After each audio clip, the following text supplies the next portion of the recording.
Love is not a feeling. It's a commitment. Kasi sa totoong buhay, hindi naman palaging masaya ang relasyon.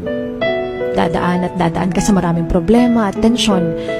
Pero bakit ka mananatili kung wala na? Bakit mo pipiliing mahalin pa siya kung nagkakasawaan na kayong dalawa? Because that's when love really begins. Real love begins when you're no longer feeling love.